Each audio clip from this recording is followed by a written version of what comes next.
The gleaming hull of the UHN Pathfinder hung in orbit above the alien planet as Earth's first interstellar delegation prepared for what humanity had dreamed of for centuries, meeting an intelligent extraterrestrial species. Inside the conference room, Lieutenant Commander Ethan Price adjusted the stiff collar of his uniform and fought back nerves. This was humanity's moment to prove itself among the stars. No pressure. The Solari, the towering alien race known for their physical stature and emotional intensity, had invited humans to discuss potential alliances. Ethan had studied every scrap of data about them, but nothing prepared him for seeing them in person. When the doors slid open, the Solari delegation entered, their presence overwhelming. They were humanoid, with skin that shimmered faintly like polished stone and eyes that glowed softly, betraying their emotions like flickering embers. At the head of the group was Ambassador Irina, a figure who seemed carved from myth. She stood 10 feet tall, her regal bearing accentuated by the intricate patterns etched into her ceremonial armor. Her gaze swept over the human delegation with a mix of curiosity and something Ethan couldn't quite place. Amusement, perhaps. When her golden eyes landed on him, she arched a brow and smirked. "You're smaller than I expected," she said, her voice deep and melodious, carrying the faintest hint of mockery. Ethan straightened, the heat rising in his cheeks. "We might be smaller, Ambassador, but size isn't everything." The Solari around her exchanged glances, their expressions a mix of surprise and suppressed laughter. Irina's smirk widened into a grin. "Ah, a spark of defiance. I like that. Still, I wonder, can such small beings carry the weight of interstellar responsibility? Or are you only here to watch and learn?" Ethan's jaw tightened, but he forced a diplomatic smile. "We're here to prove our worth. Humanity may be new to the stars, but we've survived and thrived through challenges that seemed impossible." Irina said, tilting her head as though considering his words. "Bold. I'll give you that. But actions speak louder than words, Lieutenant Commander. Let's see if your deeds match your claims." Ethan wanted to retort, but the tension in the room was palpable. Instead, he simply nodded. "We're ready for whatever challenge you present." "Good," Irina replied, her glowing eyes narrowing slightly, "because the galaxy is no place for the fragile or the faint-hearted." As the meeting continued, Irina's playful jabs didn't let up. Ethan, however, refused to back down, determined to show that humanity's spirit couldn't be underestimated. Still, he couldn't help but feel that Irina's teasing wasn't just meant to demean them. It was a test, one he was determined to pass. By the end of the day, the first step in humanity's journey among the stars had been taken, though Ethan knew the road ahead would be anything but easy. And as for Irina, she walked away from the encounter intrigued. Perhaps these humans weren't as small as they seemed. The following day, Ethan stood with his team on the UHN Pathfinder's bridge, staring at the massive holographic display of the planet Talon. The lush green world shimmered with alien beauty, but the data overlaid on the image told a darker story: extreme environmental collapse and increasingly hostile native wildlife. This was where the Solari would test humanity's worth. Ethan glanced at his crew. They were handpicked for this mission. Engineers, scientists, and soldiers, but even the most seasoned among them looked uneasy. And why wouldn't they be? This was humanity's trial to prove itself to the Solari. Success meant an alliance. Failure meant becoming a cosmic afterthought. "Commander Price," Ambassador Irina's voice broke through his thoughts. She appeared on the bridge's comm screen, her glowing golden eyes as piercing as ever. "I trust your team is ready. This is no simulation. Talon's environment is unforgiving, even for my people. Are you sure humans can handle it?" Ethan's back stiffened. "We'll adapt, Ambassador. That's what humans do best." Her lips curved into a teasing smile. "We'll see. The task is simple. Stabilize the planetary environment and eliminate the threat posed by the predators near the colony. And try not to get yourselves killed. It would be Inconvenient. The screen went dark before Ethan could respond. He exhaled sharply, muttering, "She really knows how to inspire confidence." Hours later, the team descended to the surface in a dropship, the planet's harsh atmosphere rattling the craft.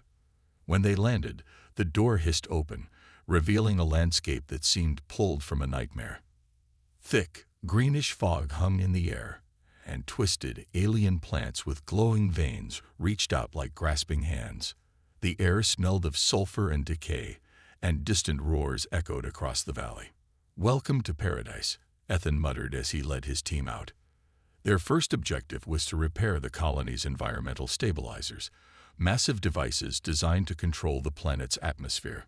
But as they trekked through the dense jungle, it became clear they weren't alone. Movement in the shadows kept the team on edge. Strange, reptilian creatures with glowing eyes stalked them, testing their defenses. "Eyes up, people," Ethan warned, gripping his plasma rifle. "They're watching us." Just as he spoke, a beast lunged from the foliage, its sleek body a blur of muscle and scales.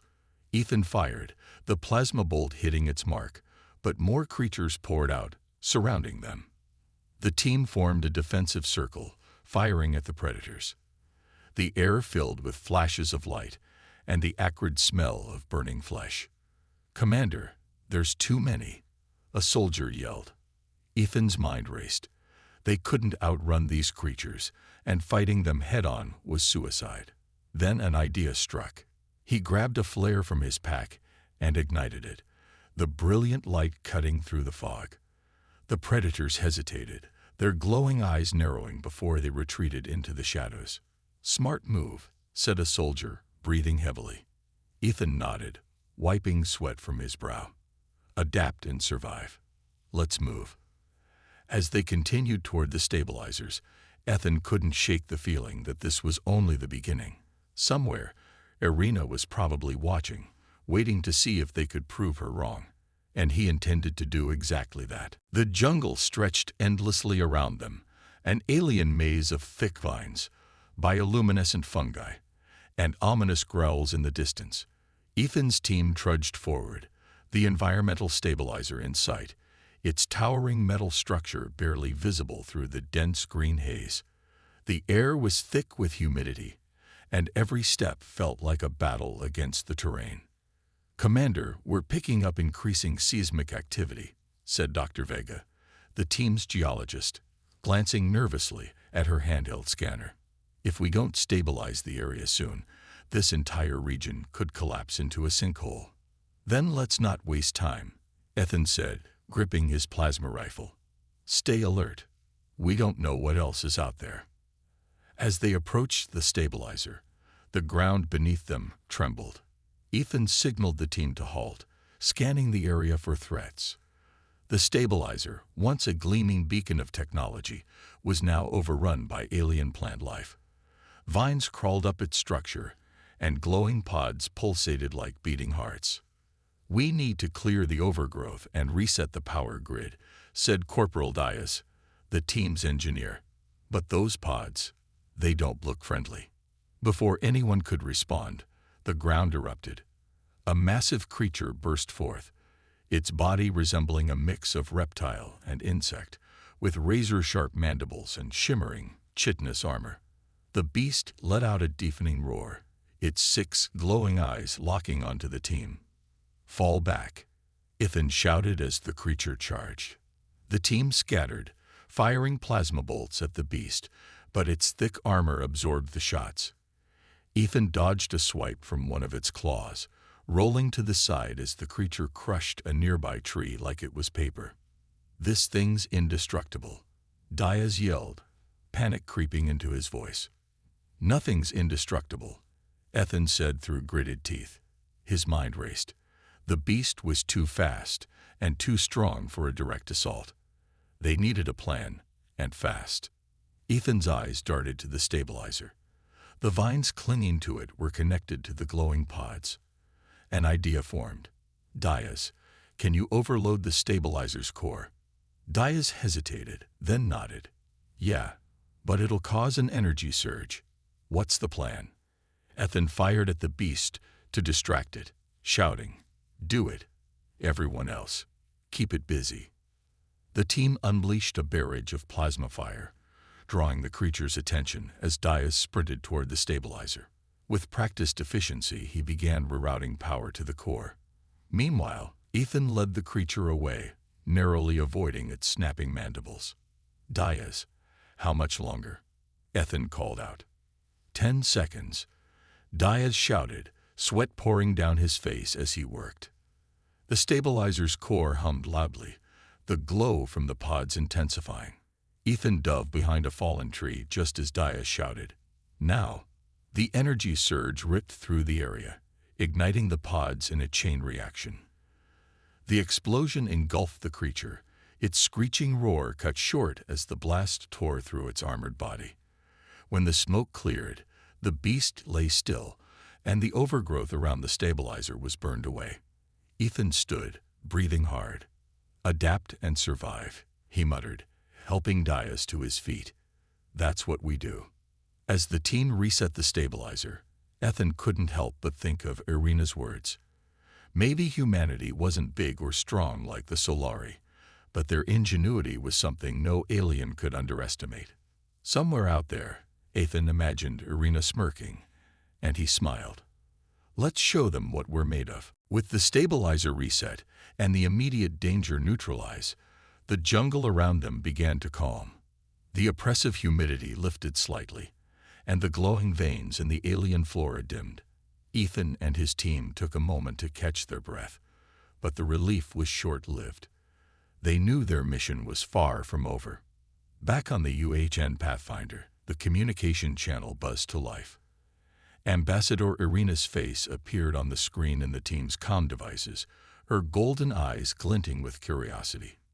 "Impressive, Lieutenant Commander," she said, her voice dripping with sarcasm. "You've managed not to die yet. A small victory for such fragile beings." Ethan clenched his jaw, forcing himself to stay calm. He glanced at his team, all of them battered and exhausted but still standing. "Fragile doesn't mean weak, Ambassador," he replied firmly. "We're still here, and we're not giving up." Irina tilted her head, a flicker of genuine interest crossing her face. "Perhaps, but the true test isn't surviving, it's understanding. Tell me, do you even grasp what you're fighting for?" Her words struck a nerve. Ethan's brow furrowed as he thought of the Solari colony on this planet, struggling to survive against an unforgiving environment. He knew she wasn't just testing their strength. She wanted to see if humans cared enough to shoulder the burdens of others. "We fight because it matters," Ethan said, his voice steady. "Your people are trying to rebuild here. If we can help you save this colony, it's worth every risk we take." Irina's expression softened for a fraction of a second, but it was gone so quickly Ethan almost thought he imagined it. "Big words for someone so small," she said, her teasing tone returning. "Let's see if your actions live up to them." As the team moved toward their next objective, a damaged weather control station critical for stabilizing Talon's atmosphere, the terrain grew even more hostile. The jungle gave way to jagged cliffs and steaming vents that spewed noxious gas. Ethan's team carefully navigated the treacherous landscape, their movements slow and deliberate. "We're getting close," said Dr. Vega, consulting her scanner. "But the station's power readings are erratic. Something's interfering." "Let me guess," Ethan said dryly. "Another giant alien trying to eat us." The team chuckled nervously, but their laughter died when the ground beneath them shook violently. A deep, guttural growl echoed through the cliffs. Ethan raised his hand, signaling the team to stop. From the shadows emerged another predator, larger and more menacing than the one they'd faced before. Its translucent skin shimmered, revealing glowing organs beneath, a terrifying blend of beauty and danger. "Defensive positions," Ethan barked, his team snapping into action. But as they prepared to fight, Ethan noticed something unusual. The creature wasn't attacking. It was circling them, almost hesitating. Its glowing eyes flicked toward the damaged station in the distance. "It's protecting the station," Ethan realized aloud. It's not just a predator. It sees the station as part of its territory. Irina's voice crackled through the comms, startling him. Do you see now, Lieutenant Commander? Strength alone doesn't solve every problem. Sometimes, you must understand the heart of your enemy. Ethan gritted his teeth. Message received. Ambassador. Turning to his team, he said, we're not killing it unless we have no choice. Let's find another way. As they carefully backed away from the creature, Ethan felt a growing sense of determination. They weren't just fighting to survive, they were proving humanity's ability to think, adapt, and empathize. It wasn't about size or strength, it was about heart. The teen retreated from the translucent predator, keeping their movements slow and deliberate to avoid provoking it. Ethan's pulse pounded in his ears as the massive creature's glowing eyes tracked their every step. Once they were out of its immediate territory, it let out a guttural growl and slinked back into the shadows. That was too close, muttered Corporal Diaz, his grip on his plasma rifle tight. What now, Commander? We can't get to the station without crossing its territory. Ethan scanned the area, his mind racing. The station was critical to stabilizing the planet's atmosphere, and failure wasn't an option. But they couldn't simply kill the creature. It was clear that it wasn't just a mindless beast.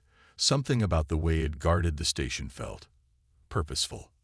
We find another way, Ethan said firmly. We're not here to destroy. We're here to fix things. That's easy to say until it decides we're dinner, Diaz replied, though there was no malice in his voice.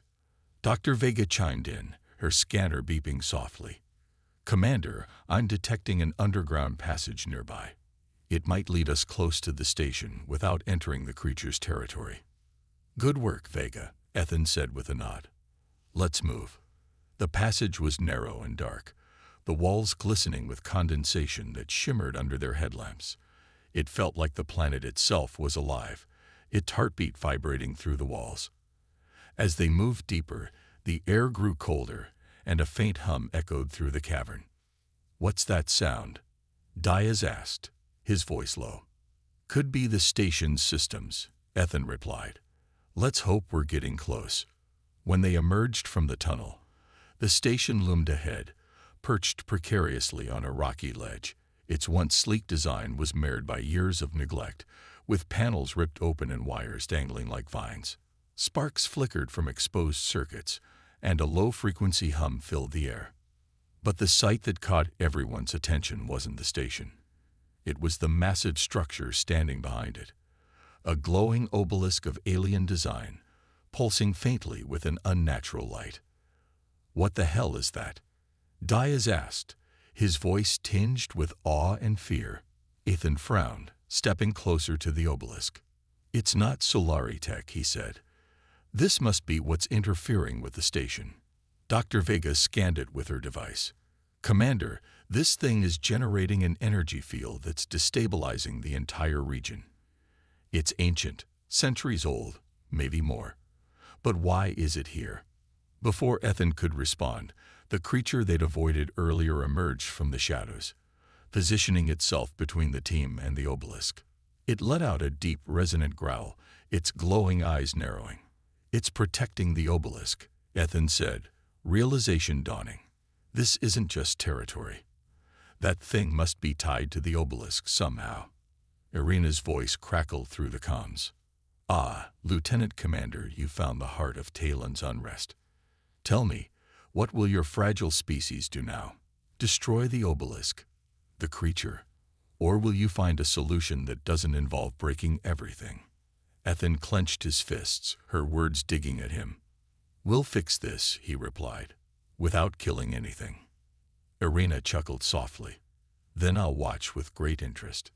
As the creature growled again, Ethan looked at his team. Let's figure out how to turn that obelisk off, without angering our friend here. Vega, start scanning for weak points. Diaz, get me a plan. The team moved into action, and Ethan felt the weight of Irina's challenge pressing on him. Humanity's strength wasn't in brute force, it was in finding a better way. Now, more than ever, He had to prove her wrong. Ethan stood in front of the glowing obelisk, his mind racing. The creature, still lurking nearby, seemed to be watching their every move, its glowing eyes fixed on the team. The low hum of the obelisk vibrated through the ground, making the air feel thick with tension. It was clear that this alien structure wasn't just some random artifact. It was the key to everything. But how could they stop it from destabilizing the planet's atmosphere? Ethan glanced at Dr. Vega, who was crouched next to her scanner, her brow furrowed in concentration. Any luck finding a weak point? I'm detecting several energy nodes along the base, she replied, her voice tense. They're connected to the station's power grid, but they're also heavily shielded. If we try to disable them too forcefully, we could trigger a chain reaction. So we need to be careful, Ethan said, feeling the weight of the decision pressing on him. We don't want to destroy it. We just need to stop it from causing more damage. Diaz, who was monitoring the creature's movements, added, "It doesn't look like it's going anywhere. If we don't do something soon, it might attack." Ethan took a deep breath. There had to be another way. Humans were small, yes, but they had something that set them apart: creativity. They weren't bound by strength alone. They could find solutions where others saw only problems. "Let's think this through," he said, pacing in front of the obelisk.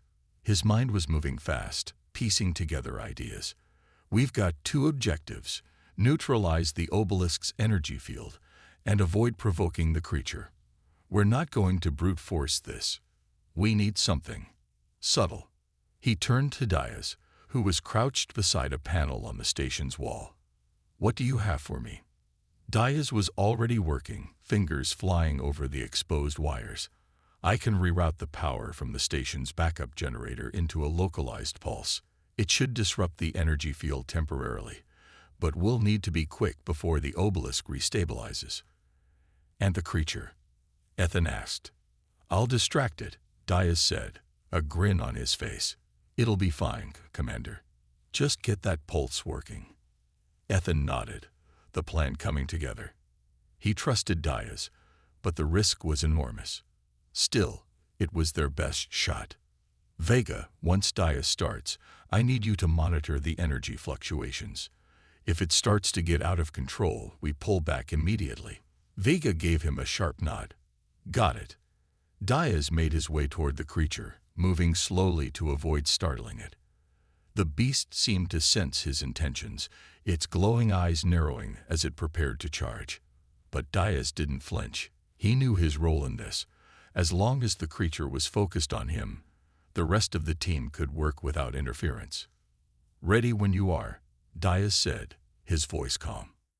Ethan took a deep breath, then signaled Vega to begin the sequence.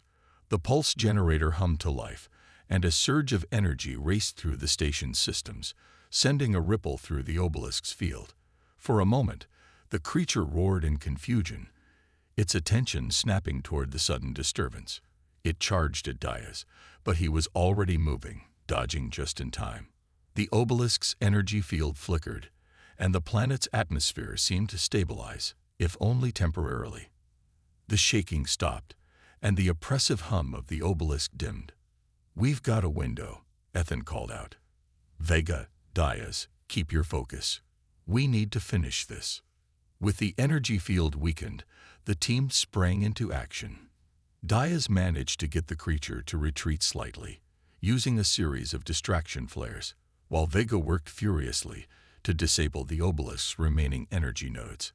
Ethan stood guard, watching for any sign of trouble. As the last node deactivated, the obelisk gave a low, resonating hum, then went dark. The air around them felt less tense, less alive with the dangerous energy it had once emitted. The creature, no longer sensing a threat, stopped its attack and backed into the shadows, leaving the team in relative peace for the moment. "We did it," Ethan said, breathing a sigh of relief. "The obelisk is offline, and the planet's stabilizing." Irina's voice came through the comms, and this time there was no sarcasm in her tone.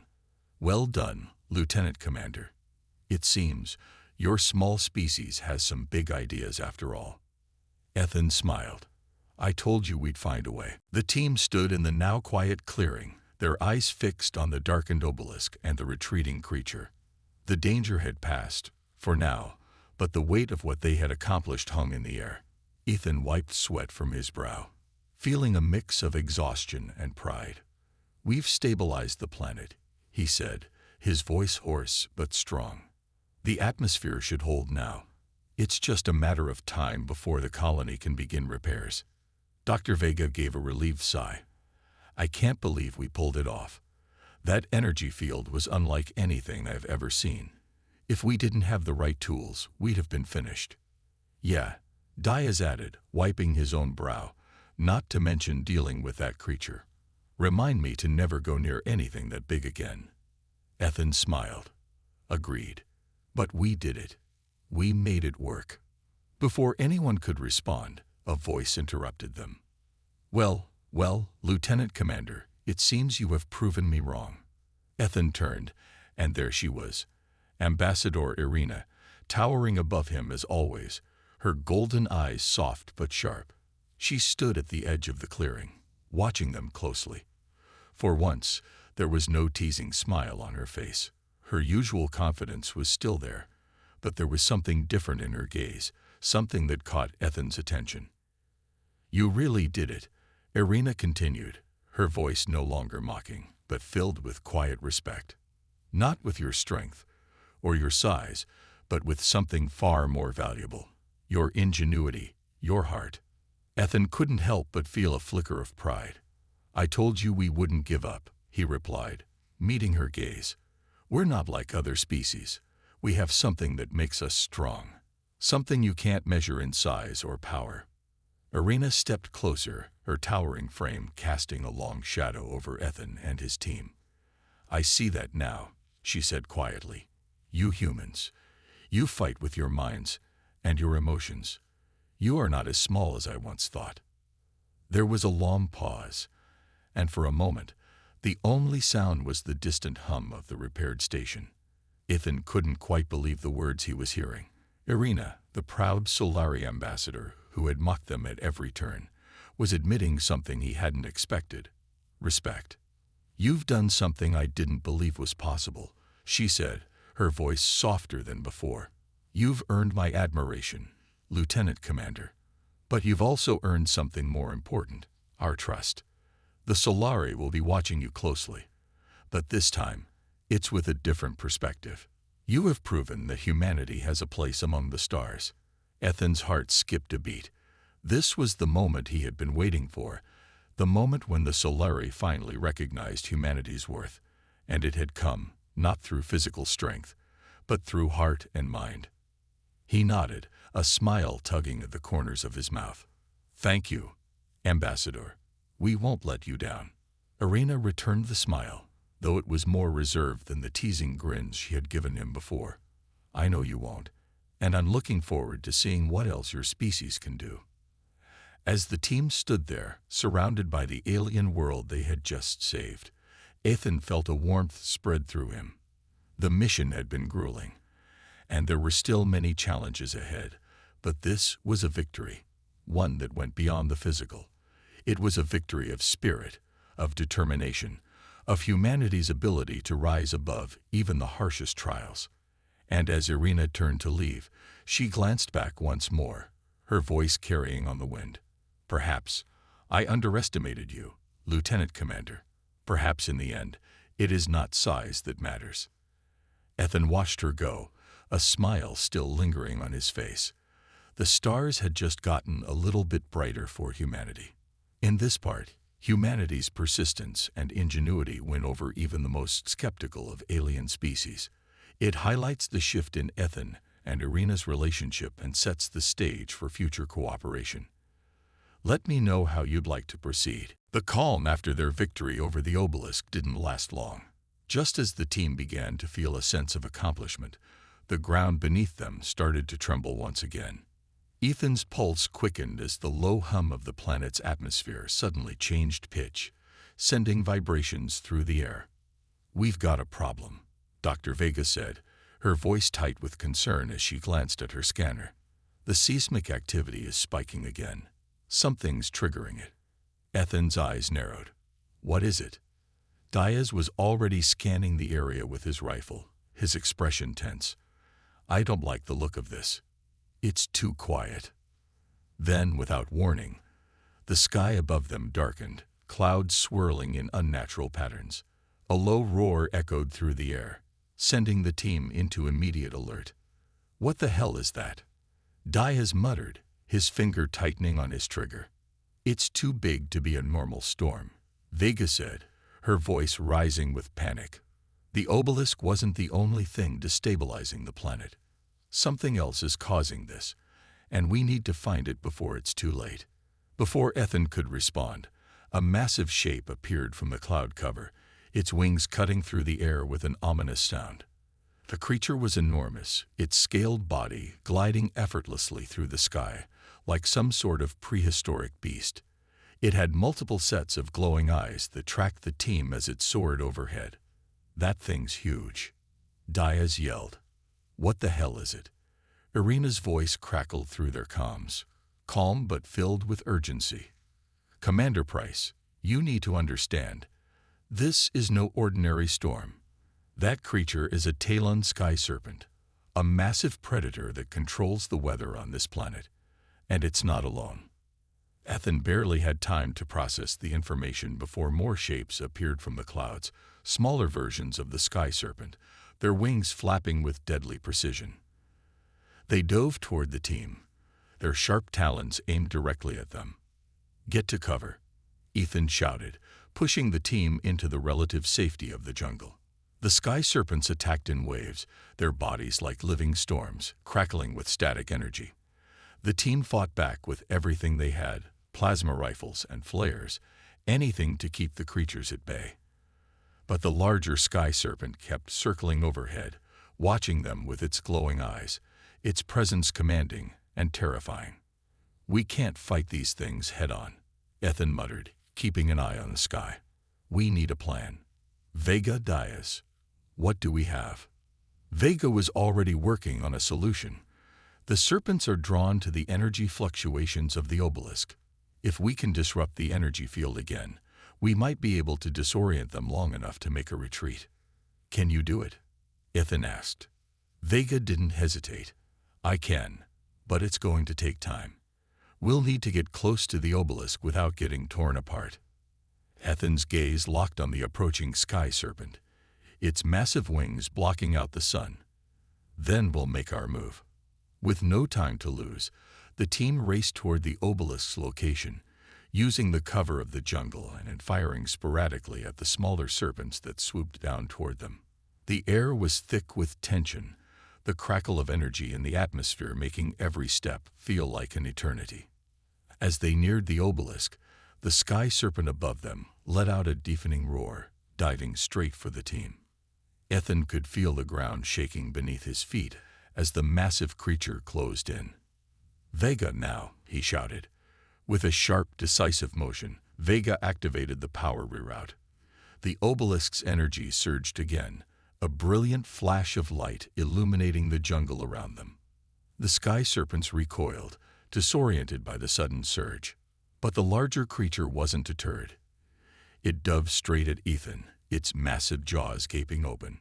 Without thinking, Ethan dove to the side, narrowly avoiding the serpent's attack. The creature screeched, circling back for another strike. Get moving, he yelled, pushing his team forward as the sky serpent circled above them, its eyes filled with fury. As they made their final push toward the obelisk, the serpents began to scatter, their confusion evident. The larger creature finally pulled back, realizing it couldn't maintain control over the situation. Ethan turned back to the team, breathing heavily. We're not out of the woods yet, but it's working. Let's finish this. The battle raged on as the team made their final push toward the obelisk. The larger sky serpent circled overhead, still furious but clearly confused by the sudden disruption. The smaller serpents had retreated into the clouds, leaving the team with a brief moment of breathing room. Ethan's heart pounded in his chest as he scanned the area. The energy pulse from the obelisk had worked, at least for now. But he knew they couldn't keep it up forever. They needed to finish the job, and fast. "Vega, is the obelisk fully offline?" Ethan shouted over the noise of the jungle and the distant roars of the sky serpents. Vega looked up from her scanner, her face set in concentration. "Almost. The energy field is destabilized, but we need to cut the connection between the obelisk and the planet's core. Otherwise, it'll reset and the storm creatures will be back." "Do it," Ethan ordered. Vega moved quickly, her fingers flying over the exposed circuits of the obelisk's core. Ethan turned to the rest of the team, keeping watch. The larger sky serpent was still circling, but it hadn't made another attack yet. The team was running out of time. Then, without warning, the creature dove again, its massive wings beating the air in a blur. It screeched, its jaws snapping as it aimed for the team. Ethan's eyes widened in realization. "It's coming for us," Diaz shouted. "Take cover," Ethan ordered, diving behind a nearby boulder. The others followed, seeking shelter as the sky serpent barreled toward them. Just as the creature's jaws were about to snap around him, a bright flash of energy shot from the obelisk. The pulse hit the serpent head-on, forcing it to veer off course. It let out a howl of frustration, but quickly recovered, circling once more above them. "Keep it busy," Ethan shouted. "Vega, how's it going?" "I'm almost there," Vega responded, sweat pouring down her face as she worked. Ethan gripped his rifle tighter, watching the sky serpent. It was waiting for an opening, its eyes flicking from one team member to the next. He knew they had to act quickly, or they'd be swarmed again. Diaz, always the brave one, suddenly broke cover and ran toward the obelisk. "I'll buy you some time," he yelled, firing a series of plasma bolts into the air, aiming at the creature. The serpent reacted instantly, swooping down to engage him. "No, Diaz, get back here," Ethan shouted, but it was too late. Diaz dodged the serpent's claws, rolling to the side just in time, but the creature was relentless. It turned and snapped at him with lightning speed. Ethan's stomach twisted with fear, but before he could act, the obelisk pulsed again, sending another shockwave of energy into the air. This time, the sky serpent was thrown off course completely, its wings flapping wildly as it tried to regain control. Diaz wasted no time. He dove behind the obelisk's base, narrowly avoiding the serpent's claws. "Vega now," he yelled. Vega, who had been working non-stop, finally pushed a button on the panel, and the obelisk's energy surged.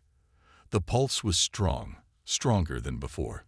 The sky serpent shrieked, its body convulsing as the energy field disrupted its flight patterns. With one final painful screech, the creature crashed into the jungle below, sending a shockwave through the ground. For a moment, there was silence. Then, slowly, the team stood up, checking themselves for injuries. Diaz was panting heavily but unhurt, and the others looked around cautiously, waiting for any signs of more danger. "We did it," Ethan said, his voice hoarse but filled with relief. "Not yet," Vega replied, scanning the horizon. "We've stopped the serpents, but the planet's core is still unstable. We need to make sure the damage to the obelisk is permanent." "Then we finish what we started," Ethan said firmly. "Let's make sure this planet is safe for the Solari." As the team worked to disable the obelisk for good, Ethan couldn't help but think of Irina. She had been watching them this whole time, observing their struggle. The respect between them had been growing ever since their first meeting, and now, perhaps, it had finally solidified. Irina's voice came through the comms once more, this time with a tone that carried genuine admiration. "Commander Price, I have underestimated you. Your species is small, but it is capable of great things." Ethan smiled, looking out at the sky. Maybe it's not size that matters after all. This part continues to ramp up the action while reinforcing the theme of humanity's resilience and creativity. It also brings Ethan and Irina's relationship closer, shifting from tension to mutual respect. Let me know how you'd like to continue. The planet had finally quieted. The energy pulses from the obelisk had stabilized, and the sky serpents were no longer a threat. The atmosphere, once on the verge of collapse, was now slowly recovering, the first signs of life returning to Talon's surface. Ethan and his team had done the impossible. They had saved the world. As they made their way back to the landing site, exhausted but triumphant, Ethan's mind couldn't help but wander. They had faced monsters, dangerous storms, and impossible odds. But in the end, they had prevailed. By using their hearts, their ingenuity, and their unwavering determination. "Is it over, Commander?" Diaz asked, glancing up at the sky one last time, still wary of any surprises. "For now," Ethan replied with a tired smile. "We've done our part. The Solari can take it from here." Dr. Vega looked around, her eyes scanning the horizon. "It feels strange. We've been through so much, and now it's just quiet." The silence of victory was heavy, but it was a silence they had earned. The moment the team boarded the UHN Pathfinder and began their journey back to the Solari colony, Ethan knew that things had changed, not just for them, but for humanity as a whole. They had proved themselves, not by being the strongest, but by being capable of the kind of creativity, teamwork, and compassion that could change the course of a world. As the ship cruised through the atmosphere, the comms buzzed to life. It was Irina.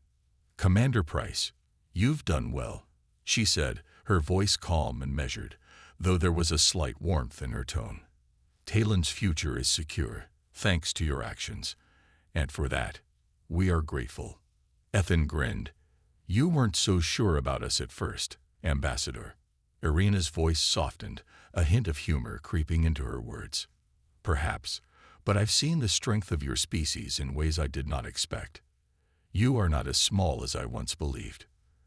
There was a pause, and then Irina's voice took on a more serious tone. "The Solari are prepared to open a new chapter in our relations with Earth. You've earned our trust, Commander. An alliance is not just a possibility. It is now a reality." Ethan felt a surge of pride, but kept his composure. "Thank you, Ambassador. We're ready for whatever comes next." Irina's voice dropped slightly, teasing but affectionate. "Perhaps I'll invite you to a celebration on Talon. I will warn you, though, the Solari have a unique way of celebrating victories. Be prepared." "I'll keep that in mind," Ethan said, his smile widening. Later that evening, as the UHN Pathfinder glided through the stars toward their next destination, Ethan found himself standing at the observation window, staring out into the vastness of space. The lights of the distant stars shimmered, and he thought about the journey ahead. There would be challenges, of course, but now there was also hope, a hope that humanity had a place among the stars. From behind him, a soft voice spoke. It was Vega. "You know, I never thought I'd say this, but I think we've earned a seat at the table of the galaxy's great powers." Ethan nodded, his gaze still fixed on the stars. "We may be small, but we have a lot to offer. And this is just the beginning." As the ship made its way toward the Solari colony, Ethan knew one thing for certain. Humanity had proven that their greatest strength wasn't in their size or technology. It was in their hearts, their resilience, and their unwavering belief that no challenge was too great to overcome. And with that belief, the future was theirs. Irina's final words echoed in Ethan's mind. "Maybe, Commander, it is not size that matters after all." This final part wraps up the story with a sense of accomplishment and new beginnings, while also keeping the lighthearted banter between Ethan and Irina. Humanity's journey is just beginning, and they've earned their place among the stars. Let me know if you'd like to explore anything further.